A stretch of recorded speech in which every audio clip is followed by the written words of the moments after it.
पेश खिदमत है किस्त नंबर 10 कहानी खौफ की। कहानी से मुताल्लिक़ आप अपनी राय का इज़हार कर सकते हैं, कमेंट्स ज़रूर कीजिए। अस्सलाम वालेकुम। सेठ अबाद ने रुमान से हाथ मिलाते हुए कहा, रुमान खुफिया एजेंसी में मुलाजिम है और सेठ अबाद उससे अपनी भतीजी अनुषा के बारे में मालूमात चाहते हैं। सेठ ने अनुषा की तस्वीर और उसकी दीगर तफसीलात रुमान के हवाले की और 50,000 रुपये भी दिए, साथ में 1 हफ़्ते का टाइम दिया। रुमान बोला, सर आप ये सब कुछ क्यों कर रहे हैं? आप अपनी सारी बात बताएं, बेफिक्र होकर, हमारी तरफ से राजदारी पूरी गारंटी है। ये मेरा प्राइवेट शोबा है। सेठ अबाद ने कुछ तवक्कुफ़ के बाद कहा, मैं जानना चाहता हूँ कि वो किसी को पसंद तो नहीं करती, और अगर करती है तो वो कौन है, और अगर नहीं करती तो मैं उसकी शादी अपनी मर्ज़ी से करना चाहता हूँ, लेकिन वो इनकार कर रही है। रुमान ने कुछ सोचते हुए कहा, अच्छा ठीक है, मैं 2 दिन बाद आपसे रब्ता करूँगा। सेठ अबाद ने खड़े होते हुए शुक्रिया के साथ हाथ मिलाया। जवाबन रुमान ने मुस्कुराकर जवाब दिया। सेठ अबाद वहाँ से सीधा दफ्तर पहुँचा। दफ्तर में एक ज़रूरी मीटिंग थी। वो दूसरे शहर में एक नई ब्रांच खोलना चाह रहे थे। मैनेजर ने बताया कि स्टाफ का फौरी बंदोबस्त करना होगा, जिस पर थोड़ी देर बहस मुबाहिसा हुआ और फिर सेठ अबाद ने कल के अखबार के लिए एक इश्तिहार देने की मंजूरी दी। मीटिंग के बाद मैनेजर सुहेल ने कहा, सर आपसे एक बात करनी थी। सेठ अबाद ने सुहेल की तरफ तवज्जो देते हुए कहा, बोलो सुहेल। सुहेल बोला, सर मेरा एक दोस्त है, बहुत काबिल और ईमानदार है। अगर आप मेहरबानी करें तो अपनी नई ब्रांच में सब मैनेजर की पोस्ट के लिए उसे नामजद कर दें। सेठ अबाद ने कुर्सी पर टेक लगाकर कहा, कितना तजर्बा है उसका इस फील्ड में? सुहेल ने सर झुकाते हुए कहा, सर उसका तजर्बा तो नहीं। सेठ अबाद ने चौंक कर सुहेल को देखा और कहा, सुहेल साहब कितना अरसा हो गया है आपको यहाँ काम करते हुए? सुहेल बोला, सर 5 साल। सेठ बोला, और तुम्हें यह भी मालूम है कि मुझे सिफारिश से सख्त नफ़रत है, लेकिन मैंने तुम्हारी बात इसलिए सुन ली कि तुम एक इंतहाई मेहनती और कंपनी का हमेशा फ़ायदा सोचते हो। नई ब्रांच के लिए तुम एक अनट्रेंड बंदे की सिफारिश कर रहे हो। मुझे कंपनी चलानी है, डुबोनी नहीं। सुहेल बोला, सर आपका मुझ पर जो एतमाद है मैं उसके लिए शुक्रगुजार हूँ सर, लेकिन बात यह है कि वो मुझसे भी ज़्यादा काबिल और ईमानदार है, और सबसे बड़ी बात ज़रूरतमंद भी है, वरना मैं कभी आपसे ना कहता। सेठ अबाद बोला, इस बात की क्या गारंटी है कि वो नई ब्रांच को चला लेगा? क्योंकि नई ब्रांच के लिए तजर्बे का होना बहुत ज़रूरी है। सुहेल कुछ देर सोच में पड़ गया। बोला कि सर आप उसे मेरी ज़मानत पर रख सकते हैं। सेठ अबाद कुछ देर सोचने के बाद बोला, ठीक है, मैं उसे मुलाजमत देने को तैयार हूँ, तुम उसे मुझसे मिलवाओ, फिर बात करते हैं। सुहेल के चेहरे पर खुशी फैल गई। आज के दौर में भी दोस्त हैं जो दोस्ती का हक अदा करते हैं। वो शुक्रिया अदा करता हुआ अपने कमरे में आया और शाजिम को कॉल की। दूसरी तरफ से रब्ता होने पर सुहेल खुशी से बोला, मुबारक हो भाई, तुम्हारी जॉब का बंदोबस्त तकरीबन हो गया है। इधर शाजिम भी अपने जज्बात पर काबू ना रख सका। सच कह रहे हो तुम? सुहेल बोला, मैं भला तुमसे मजाक क्यों करूँगा, जबकि जिन हालात में तुम हो मैंने भी ये दौर देखा है। बस अब इंटरव्यू अच्छे से देना, तुम्हें हमारे सेठ साहब को मुतमईन करना है। शाजिम बुझे लहजे से बोला, लेकिन मैं उनको कैसे मुतमईन करूँगा? मेरे पास तो कोई तजर्बा नहीं, सिर्फ MBA की डिग्री का होना तो काफ़ी नहीं ना। सुहेल बोला, अरे यार तुम टेंशन क्यों लेते हो, मैं वापसी पर तुम्हारे पास आऊँगा, फिर बैठकर तफसील से बात करेंगे। शाजिब बोला, बहुत शुक्रिया, तुमने मेरी बहुत बड़ी प्रॉब्लम हल कर दी। सुहेल बोला, ओके शाम को मिलते हैं, और फ़ोन बंद कर दिया। इधर करीम बख्श ने जन्नत और रहीमदाद को सारी बात बता दी। जन्नत सर पकड़ कर बैठ गई।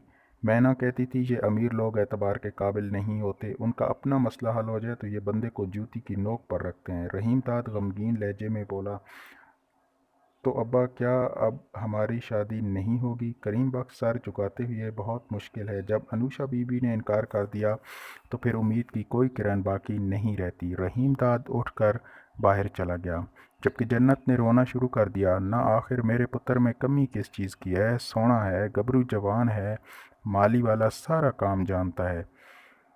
बहुत पछताएगी अनुषा बीबी।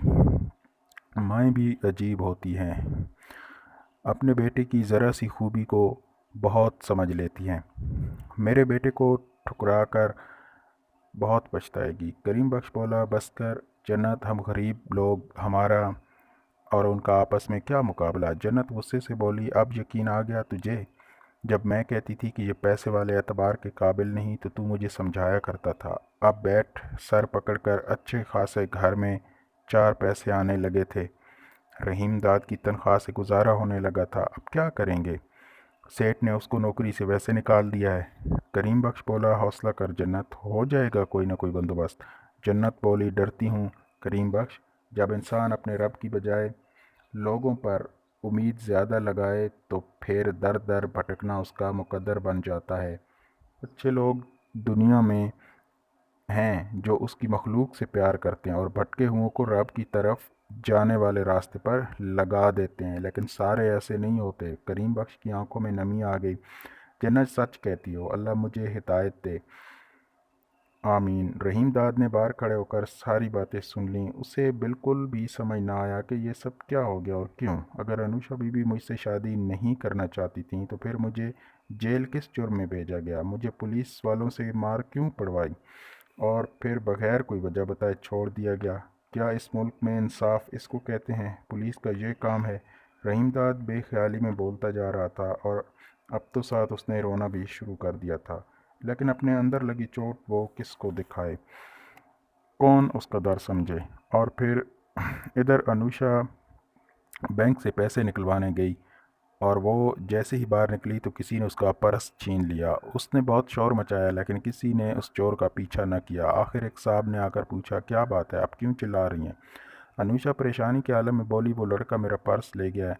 ये बात सुनकर उसने उस लड़के के पीछे दौड़ लगाई और तकरीबन 15 मिनट बाद उसको पकड़ लिया और बैग लेकर छोड़ दिया। ये बता, इसमें से कुछ लिया तो नहीं? वो बोला, नहीं, हमारी जितनी डील हुई थी बस उतना ही है मेरा काम। दूसरा लड़का मुस्कुराया। मैं इस बैग मुस्कुराते हुए उस बैग को लेकर अनुषा की तरफ चल पड़ा। जल्द ही वो अनुषा के पास पहुंचकर बैग उसके हवाले कर दिया। अनुषा ने फ़ौरन बैग पकड़ा और मोबाइल फ़ोन देखा जो उसके अंदर मौजूद था। रुमान बोला, अच्छी तरह चेक कर लो बैग, बाद में मुझ गरीब पर इल्ज़ाम न लगा देना। अनुषा मुस्कुराई और कहा, आपका बहुत बहुत शुक्रिया, आपने मेरा मोबाइल बचा लिया। क्या मैं आपका नाम जान सकती हूँ? रुमान नाम है मेरा। और आपका? अनुषा खान। अनुषा ने पूछा, तो रुमान साहब आप करते क्या हैं? रुमान मुस्कुराया, मेरा इंटरव्यू सड़क के इस किनारे पर लेंगी या करीब कॉफ़ी शॉप में चलकर बताऊं? अनुषा ने फ़ौरन हामी भर ली। चलो आओ। रुमान की प्लानिंग कामयाब हो चुकी थी। यही वजह है कि काम की पेमेंट ज़्यादातर उससे मिलती है। उसका तकरीबन काम करने का अंदाज़ और स्टाइल इसी तरह का होता है। वो कॉफ़ी शॉप में बैठे कॉफ़ी पीने के साथ काफ़ी गपशप भी होगी। अनुषा बोली, अब बताओ तुम कौन हो, क्या करते हो? ये खेल तुमने कहीं ऐसे तो नहीं खेला मेरे साथ? अपने आदमी को बैग चुराने के लिए भेजा और फिर खुद पकड़ने के लिए आए हो और मैं फ़ौरन तुमको हीरो समझकर दोस्ती कर लूँ? रुमान हल्के से मुस्कुराया। कॉफ़ी ख़त्म कर लो फिर बात करते हैं। रुमान ने काफ़ी पीने की बात नहीं हुई थी, सिर्फ सवालो जवाब।